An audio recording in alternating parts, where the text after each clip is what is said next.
qenë se jemi tek kodi penal, është duke u diskutuar shumë. Cilat janë pikat e dobta të tij që do të vuajnë në fund të ditës? Qytetarët? Unë do të thosha që me aq sa jam e azhurnuar me dispozita të reja ose të përpunuara, të azhurnuara të kodit ekzistues, ka shumë vend për të diskutuar.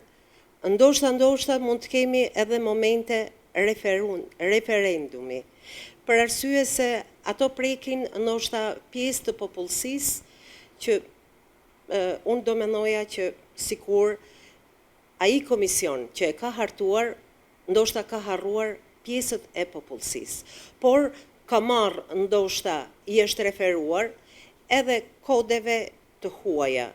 Natyrisht, çdo shtet ka përfaqësimin e vet social. Për sa i përket punës së SPAK-ut, si do ma përshkruanit ju? Sot për sot, SPAK-u është ekselenti në procedurat penale. Unë kam fatin e mirë dhe këtë e them jo me të dëgjuar. Unë jam pjesë e SPAK-ut.